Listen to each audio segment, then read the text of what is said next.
Hello दोस्तों, स्वागत है आपका आपकी अपनी क्लासेस द मॉम क्लासेस। तो आज हम बात करेंगे राजस्थान के जो इतिहास में जिन क्षेत्रों को जिन नामों से पुकारा जाता था उनके बारे में। तो डायग्राम में देखें तो कुछ इस प्रकार से थे। जो वर्तमान नाम है इन जिलों के, पौराणिक नाम और यहाँ का जो क्षेत्र था उसको किस नाम से पुकारा जाता था उसके बारे में डिस्कस करेंगे। पहला ऑप्शन है वो है मारवाड़। पश्चिमी राजस्थान को कहा जाता है। पश्चिमी राजस्थान का क्षेत्र है उसे मारवाड़ कहा जाता है, जहाँ मुख्यतः मारवाड़ी बोली बोली जाती है। इसका विस्तार मुख्यतः जोधपुर संभाग में है और जोधपुर संभाग के बारे में हमने आपको बताया था, कल हमने इस विषय पर डिस्कस की थी। ये मारवाड़ क्षेत्र, तो चलिए आइए डायग्राम में देखते हैं। जो मारवाड़ का क्षेत्र है वो मालानी बाड़मेर को कहते हैं। मांड एवं वल है वो जैसलमेर को कहा जाता है। जोधपुर का जो क्षेत्र है उसे कहा जाता है मारवाड़। जोधपुर का प्राचीन क्षेत्र है वो मारवाड़ कहलाता है।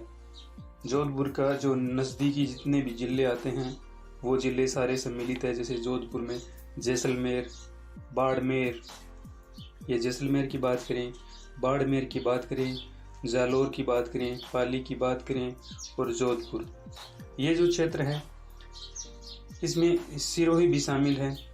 ये जो क्षेत्र है ये कहलाता था मारवाड़। क्या कहलाता था? मारवाड़। मारवाड़ के अलावा अन्य जो क्षेत्र है अन्य इन्हें किस नाम से जाना जाता था, चलिए आइए देखते हैं। तो सेकंड नंबर हमारा पार्ट ये है कि मेवाड़। ऐतिहासिक काल में उदयपुर, चित्तौड़गढ़ व राजसमंद, भीलवाड़ा, मेदपाट या प्रागवाट को मेवाड़ कहा जाता था। मेवाड़ के क्षेत्र में कितने जिले सम्मिलित हैं? उसमें मुख्यतः 4 जिले सम्मिलित हैं। एक है उदयपुर, दूसरा है चित्तौड़गढ़, तीसरा है राजसमंद और चौथा है भीलवाड़ा। इन 4 जिलों को सम्मिलित रूप से क्या कहा जाता था? मेवाड़ कहा जाता था। आइए देखते हैं वो कौन कौन से जिले हैं ना डायग्राम के अंदर।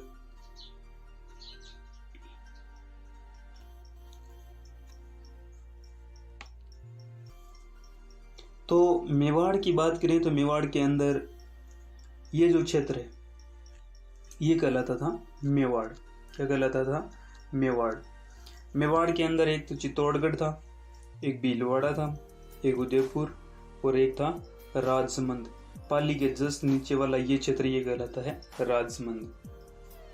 नेक्स्ट बात करें तो मेरवाड़ा। मेरवाड़ा क्षेत्र है मारवाड़ व मेवाड़ के मध्य स्थित क्षेत्र, जिसका विस्तार मुख्यतः अजमेर व आंशिक रूप से राजसमंद शामिल है। एकीकरण के अंतिम चरण यानी 1 नवंबर 1956 को इसे राजस्थान में मिलाया गया था। जो मेरवाड़ा क्षेत्र है वो याद रखना, अंतिम चरण, कौन सा चरण? अंतिम चरण कब समाप्त हुआ था? 1 नवंबर 1956, इसे राजस्थान में मिलाया गया था। नेक्स्ट चलिए बात करते हैं कुछ और क्षेत्र की। योद्धे राजस्थान के उत्तरी भाग को कहा जाता है, जिसमें गंगानगर व हनुमानगढ़ शामिल है। योद्धे क्षेत्र की बात करें तो इसमें मुख्यतः 2 जिले सम्मिलित थे। वो कौन कौन से थे? वो थे एक तो गंगानगर, एक था हनुमानगढ़। इन दोनों जिलों का सम्मिलित रूप क्या कहलाता था? योद्धे। क्या कहलाता था? योद्धे क्षेत्र। ये योद्धे के नाम से जाना जाता था। जोधपुर का जो क्षेत्र है वो मारवाड़ के नाम से जाना जाता था। अन्य जो क्षेत्र है उनको अलग अलग नामों से जाना जाता था, जैसे जांगल। बीकानेर व जोधपुर के उत्तरी भाग को कहा जाता था जांगल, जहाँ मुख्यतः कंटीली वनस्पति पाई जाती है। इस कारण ये जांगल प्रदेश कहलाता था। और इस जांगल प्रदेश की जो राजधानी थी वो क्या कहलाती थी? अहिछत्रपुर। क्या कहलाती थी? अहिछत्रपुर। तो आइए देखते हैं कि जांगल जो क्षेत्र है वो कौन कौन से? जोधपुर का उत्तरी भाग, ये जोधपुर का उत्तरी भाग और बीकानेर, इन दोनों को सम्मिलित रूप से किस नाम से जाना जाता था? जांगल के नाम से जाना जाता था। और जांगल प्रदेश की जो राजधानी है वो कहलाती थी अहिछत्रपुर। अहिछत्रपुर है वर्तमान नागौर। वर्तमान नागौर को ही अहिछत्रपुर कहा जाता था। ये अहिछत्रपुर है जो कि वर्तमान नागौर है। ये जांगल प्रदेश की राजधानी थी। कौन? आई छत्रपुर। नेक्स्ट बात करें तो अगला जो क्षेत्र है, ऐतिहासिक काल में नागौर को कहा जाता था जंगल की राजधानी। क्या? जंगल की राजधानी थी आई छत्रपुर। अब बात करें स्पादलक्ष की, ऐतिहासिक काल में अजमेर को कहा जाता था जहां चौहानों का शासन था। स्पादलक्ष, स्पादलक्ष की बात करें तो मैप में देखते हैं स्पादलक्ष। स्पादलक्ष है वो अजमेर का क्षेत्र था। कौन सा? अजमेर। ये देखिए स्पादलक्ष, स्पादलक्ष अजमेर को कहा जाता था जहां पर चौहान वंश के शासक थे वो शासन करते थे। ढूंढाड़, ढूंढ नदी के कारण मुख्यतः जयपुर, दौसा, टोंक क्षेत्र को ढूंढाड़ कहा जाता था। जयपुर, दौसा और टोंक क्षेत्र को ये ढूंढाड़ क्षेत्र, जयपुर, दौसा और टोंक के क्षेत्र को कहा जाता था ढूंढाड़। जोधपुर के ये चारों तरफ का क्षेत्र ये कहलाता था मारवाड़। बीकानेर का क्षेत्र कहलाता था जांगल। नागौर का क्षेत्र कहलाता था आई छत्रपुर।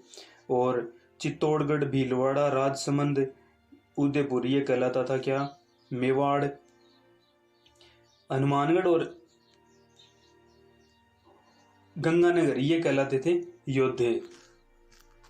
नेक्स्ट बात करें सुरसेन, ऐतिहासिक जनपद काल में राजस्थान के पूर्वी भाग को सुरसेन कहा जाता था। सुरसेन जिसमें जिले सम्मिलित थे BCD यानी भरतपुर, करौली और धौलपुर।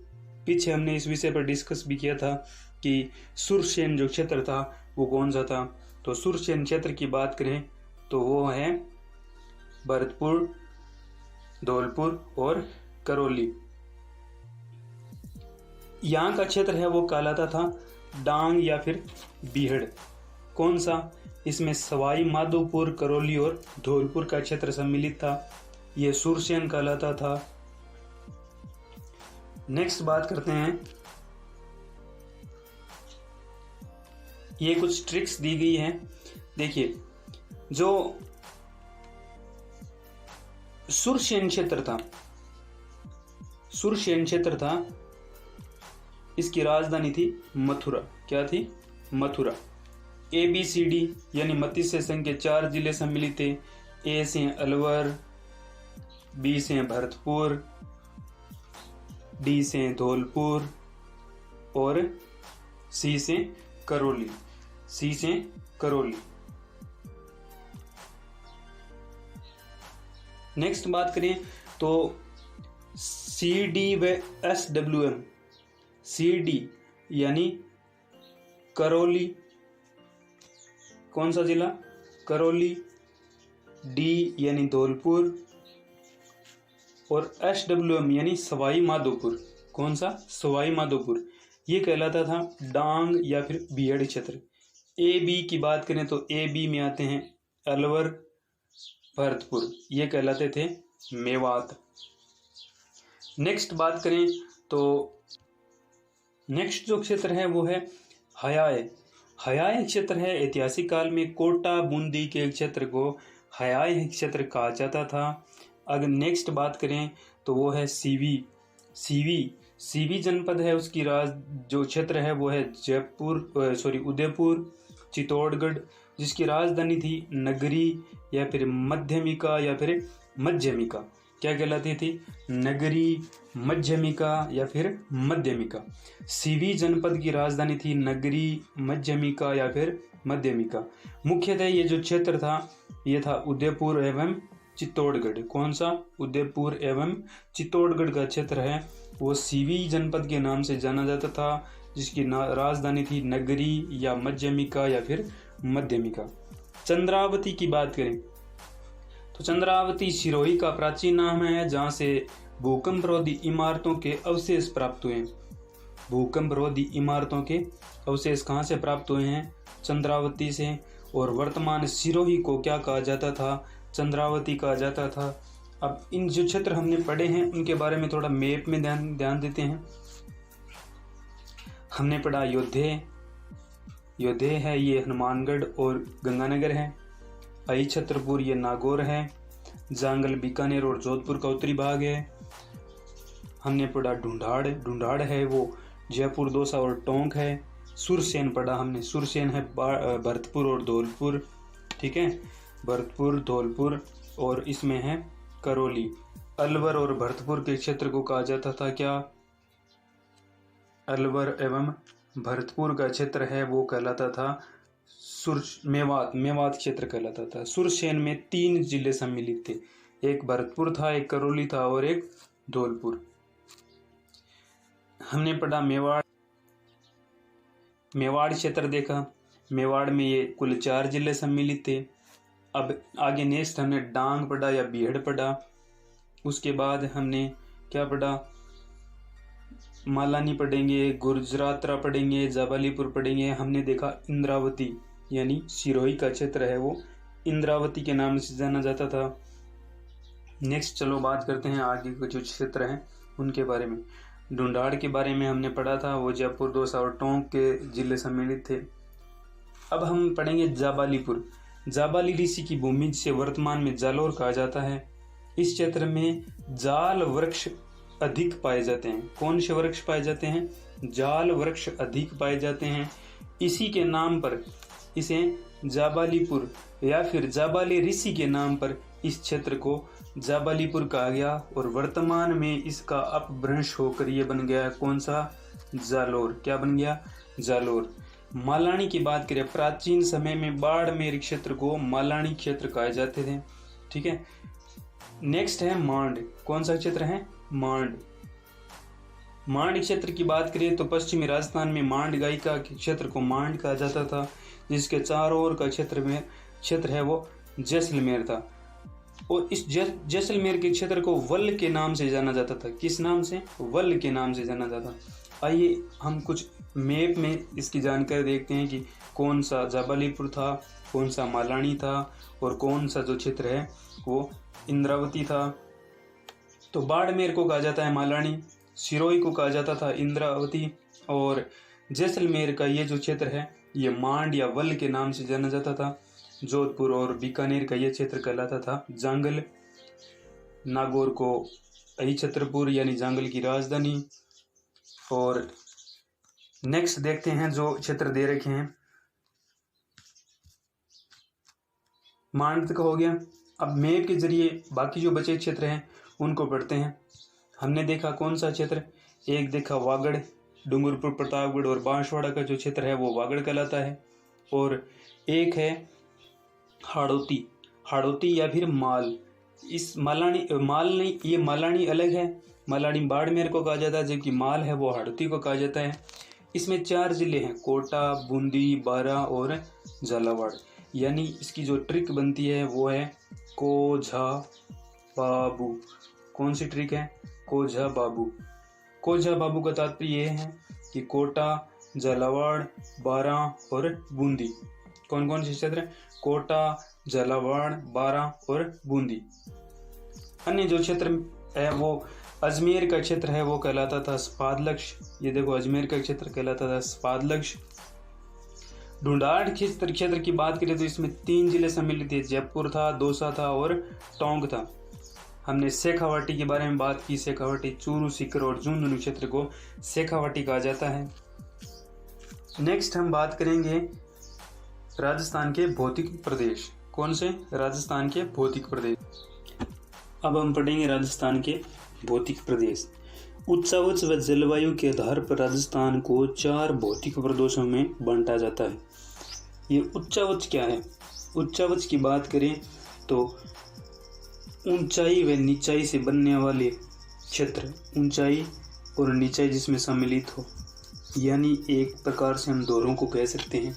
जो दौरे होते हैं, जो टिल्ले होते हैं, हवा के द्वारा जो मिट्टी को एक स्थान से दूसरे स्थान पर ले जाकर जो दौरों का निर्माण होता है, जिन टिल्लों का निर्माण होता है, यही उच्चावच कहलाते हैं। जलवायु के आधार पर राजस्थान के जो भौतिक प्रदेश है उनको 4 भागों में बांटा गया है। सर्वाधिक ऊंचा जो क्षेत्र होता है वो पर्वत होता है, उससे नीचे पठार होता है और उससे नीचे का जो क्षेत्र होता है वो मैदान होता है। मरुस्थल को मरु या फिर शुष्क जलवायु क्षेत्र कहा जाता है। भौतिक प्रदेशों की सामान्य जानकारी के बारे में बात करेंगे। भौतिक प्रदेश ये राजस्थान में कितने हैं? 4 भौतिक प्रदेशों में बांटा गया है। 4 भौतिक प्रदेश हैं, वो कौन कौन से? एक तो है मरुस्थल, एक है अरावली, एक है मैदानी भाग और एक है हाड़ौती क्षेत्र। मरुस्थल की बात करें तो सर्वाधिक मरुस्थल क्षेत्र है वो है 61.11%, यानी पूरे क्षेत्रफल का 2/3%। कितना? 2/3%।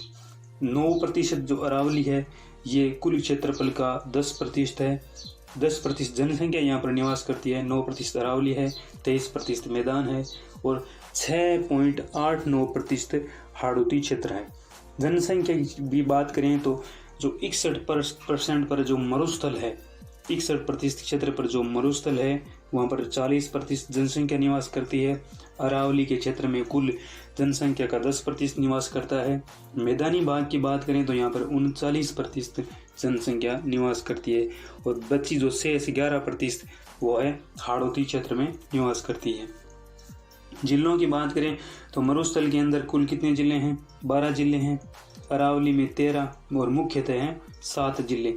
मैदानी क्षेत्र की बात करें तो इसमें 10 जिले सम्मिलित हैं। हाड़ौती के अंदर 7 जिले सम्मिलित हैं। मिट्टी, जो मरुस्थलीय क्षेत्र है वहाँ क्षेत्र की मिट्टी है वो बलुआ पत्थर है एवं निर्मित बलुई रेतीली है। बलुआ पत्थरों से निर्मित बलुई रेतीली है। और जो अरावली है वहाँ पर पर्वतीय या फिर वनीय मिट्टी है। अन्य जो शेष क्षेत्र बचता है मैदान या हाड़ौती। मैदान की बात करें तो यहाँ पर जलोढ़ मिट्टी पाई जाती है और कच्छारी या फिर दोमट।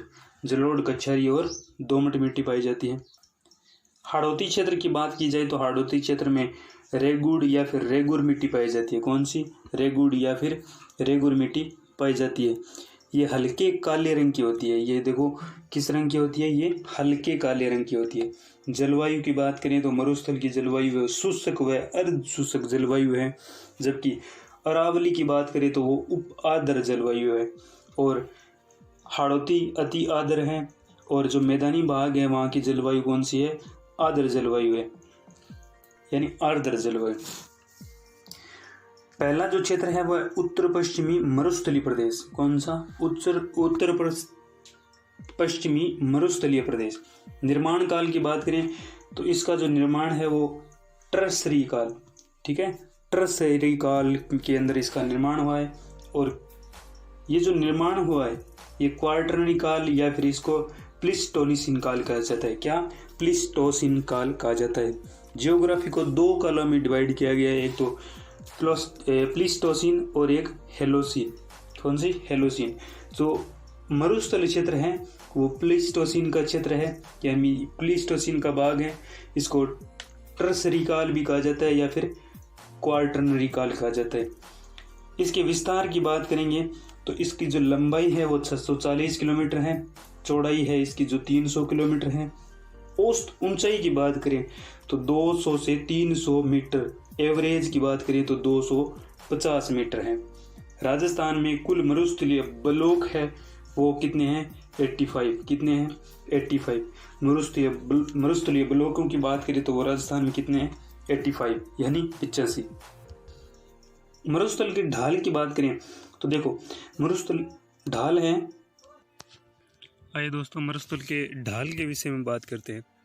तो नॉर्थ ईस्ट और साउथ वेस्ट की तरफ जो मरुस्थल का ढाल है, एग्जाम्पल देखें तो लूणी नदी का जो एग्जाम्पल है वो बहुत ही अच्छा एग्जाम्पल है इस ढाल का, कि लूणी नदी जो कि पश्चिम में लूणी नदी अजमेर के अंदर नागपहाड़ से निकलती है। कहाँ से निकलती है? नागपहाड़ से। नागपहाड़ कहाँ पर? ये अरावली पर्वतमाला की एक चोटी है जहाँ से ये लूणी नदी निकलती है, नागपहाड़ से। और ये नागपहाड़ से निकलती है राजस्थान के दक्षिण पश्चिमी क्षेत्र में ये अपना प्रवाह क्षेत्र छोड़ती है और अंततः ये कच्छ के रण में विलुप्त हो जाती है, यानी अपना जल है वो कच्छ के रण में छोड़ देती है। और राजस्थान के अंदर यह कुल 495 किलोमीटर का सफ़र करती है। कितना? राजस्थान के अंदर नहीं, संपूर्ण जिसका विस्तार है वो कितना है? 495 किलोमीटर, जिसमें से राजस्थान में 330 किलोमीटर तक का सफ़र करती है। तो मरुस्थल का ढाल है वो उत्तर पूर्व से दक्षिण पश्चिम की तरफ है। मरुस्थल का अध्ययन, मरुस्थल को अपने अध्ययन की दृष्टि से दो भागों में बांटा जा सकता है, एक शुष्क मरुस्थल और एक अर्ध शुष्क मरुस्थल। शुष्क मरुस्थल की बात करें तो इसमें जो बारिश का जो विस्तार रहेगा वो 0 से 25 सेंटीमीटर, ठीक है। और अर्ध शुष्क मरुस्थल की बात करें तो इसमें 25 सेंटीमीटर से 50 सेंटीमीटर बारिश का विस्तार रहेगा, यानी इतनी गहराई तक बारिश जाएगी। 25 सेंटीमीटर वर्षा समवर्षा रेखा है। मरुस्थल को शुष्क व अर्ध शुष्क दो भागों में बांटती है। ये समवर्षा रेखा है। याद रखना, ये क्वेश्चन बहुत बार पूछा जाता है कि समवर्षा रेखा कितने सेंटीमीटर की होती है, तो ये 25 सेंटीमीटर की है। और ये राजस्थान के जो मरुस्थल है उसको शुष्क मरुस्थल और अर्ध शुष्क मरुस्थल दो भागों में डिवाइड करती है। 25 सेंटीमीटर वर्षा रेखा।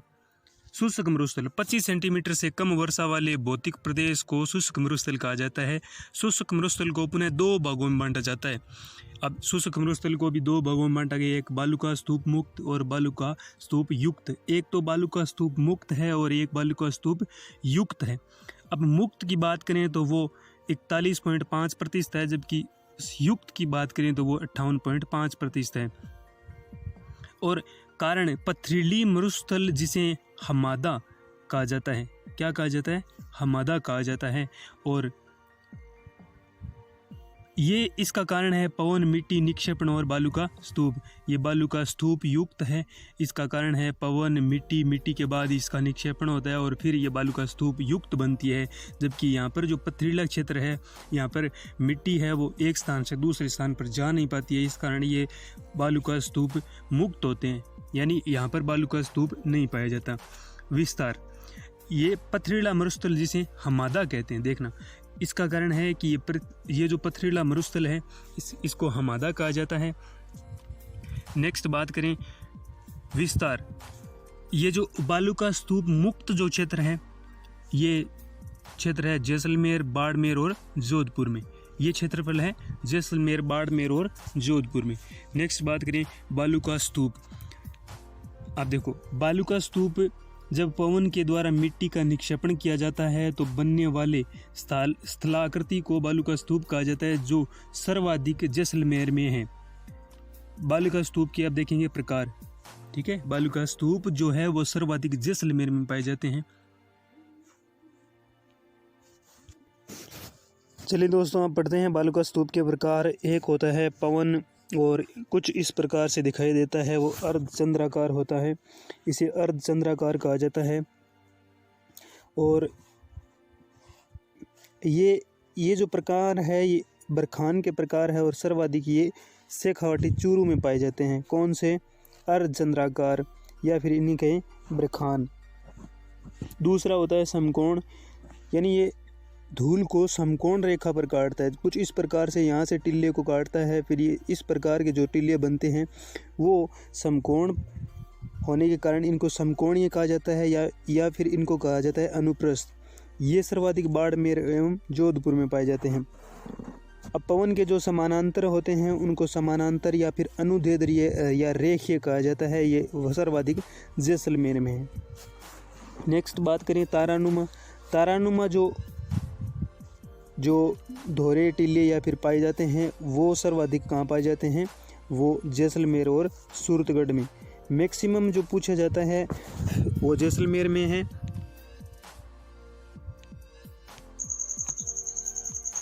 तो तारानुमा जो आकृति होती है चारों तरफ से, उस प्रकार जो टिल्ले बनते हैं वो हमादा कहलाते हैं।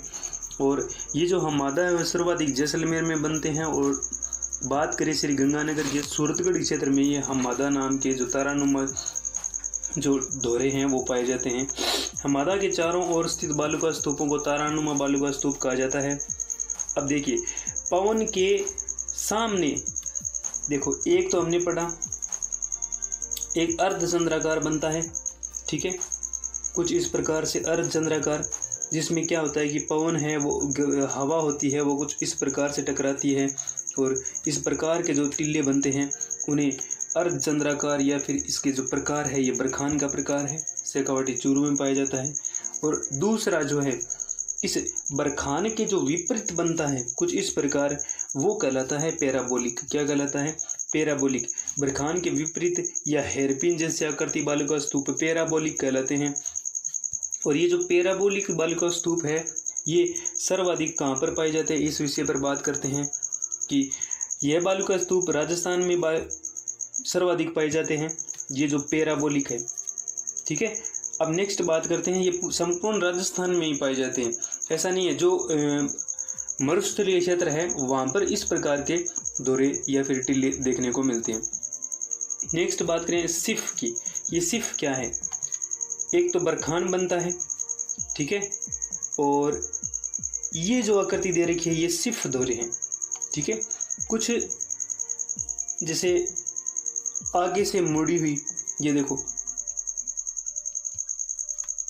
ये जो बरखान बनता है, कौन सा बरखान बनता है, तो जब बरखान के निर्माण के दौरान जब पवनों की दिशा है वो परिवर्तित होती रहती है बार बार, तब इसका जो आगे वाला ये जो भाग है, हिस्सा है, वो कुछ मुड़कर इस प्रकार हो जाता है, तो ये सिफ आकार ले लेता है। और सिफ आकार लेने के कारण ही इनको सिफ दौरे कहा जाता है। बरखान के निर्माण के दौरान जब पवन की दिशा में परिवर्तन होता है तो बरखान की एक भुजा एक दिशा में आगे की ओर बढ़ जाती है, जिसे सिफ कहा जाता है। अब कुछ स्क्रब कॉपीज कहते हैं। ये स्क्रब कॉपीज क्या है? मरुस्थल में झाड़ियों के पास पाए जाने वाले छोटे बालुका स्तूप को स्क्रब कॉपीज कहा जाता है।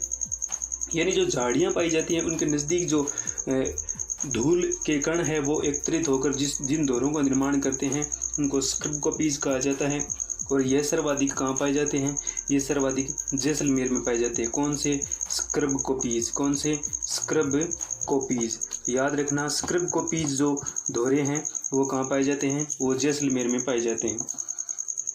अब देखो यार, इस प्री में भी पूछा गया है कि बरखान ये अनुप्रस्थ होता है, ठीक है, पवन के अनुप्रस्थ होता है। सिफ ये अनुदैर्ध्य होता है या फिर रेख होता है, ठीक है। सिफ और ये प्री आरएस प्री में दोनों क्वेश्चन पूछे गए हैं।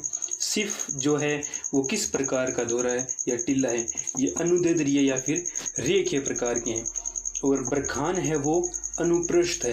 ये बरखान काफ़ी बार पूछा जाता है। आने वाले राजस्थान के जितने भी कंपटीशन एग्जाम हैं उनमें ये पूछा जाता है कि बरखान का जो प्रकार है वो किस प्रकार का है, अनुदैर्ध्य है, अनुप्रस्थ है, इस प्रकार के पॉइंट दिए होते हैं। तो बरखान है वो अनुप्रस्थ प्रकार का दौरा या टिल्ला है। सर्वाधिक बालुका स्तूप है वो जैसलमेर में पाए जाते हैं। सभी प्रकार के बालुका स्तूप है वो जोधपुर में पाए जाते हैं।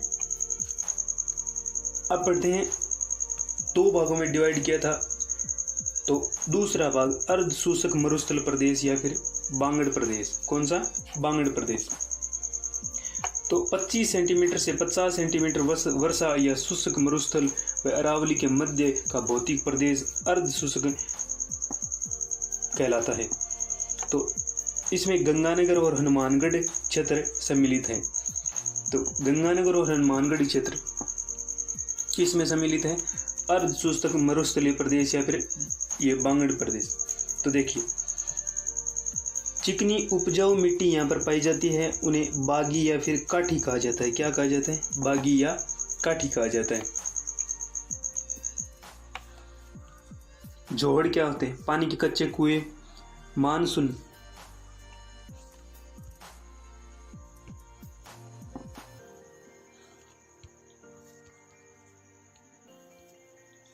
जोड़ है पानी के कच्चे कुएं। सर मानसून के दौरान बनने वाले तालाब, इनको कहा जाता है सर, ठीक है। और ये जो बीहड़ है, क्या ये बीड़ है, सॉरी बीड़ है, वो चारागाह भूमि है कहाँ की? झुंझुनू की। चिकनी है उपजाऊ मिट्टी को कहा जाता है बागी या फिर काठी। और सर्वाधिक खारे पानी की झीलें हैं वो नागौर जिले में। कहाँ पर है? नागौर जिले में। कुबड़ बांका पट्टी नागौर व अजमेर के अंदर पास में स्थित है। ये फ्लोराइड की मात्रा के सर्वाधिक होने के कारण यहाँ पर एक वहाँ का जो क्षेत्र है उसको कुबड़ पट्टी या फिर बांका पट्टी कहा जाता है। क्या कहा जाता है? कुबड़ पट्टी या फिर बांका पट्टी।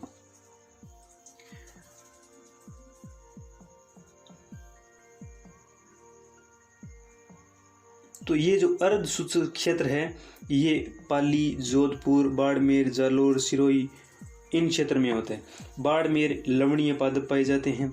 जालोर है यहाँ पर नेहड रन पाया जाता है, यानी दलदली भूमि होने के कारण यह के जो क्षेत्र है, दलदली भूमि का जो क्षेत्र है उसे नेहड रन कहा जाता है। इसके अध्ययन की दृष्टि से पुनः इसे 4 भागों में बांटा गया है। तो ये कुछ मोस्ट इंपोर्टेंट क्वेश्चन है। कुबड़, बांका, पट्टी, नागौर, अजमेर फ्लोराइड की अत्यधिक मात्रा होने के कारण, किसकी?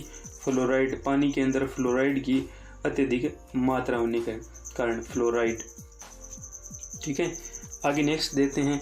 इस अध्ययन की दृष्टि से उन्हें पुनः 4 भागों में डिवाइड किया गया। एक है लूणी बेसिन, एक है नागौर उच्च भूमि, शेखावाटी अंतः प्रवाह और घग्गर बेसिन। तो ये जो आगे 4 पॉइंट है आगे आने वाले वीडियो में डिस्कस करेंगे। आज तक यहीं तक समाप्त करते हैं। आपका बहुत बहुत धन्यवाद। आप अपने कीमती समय के साथ इस वीडियो को देख रहे हैं, तो धन्यवाद। नेक्स्ट वीडियो में फिर मिलते हैं पार्ट 4 के अंदर। धन्यवाद। Thank you so much.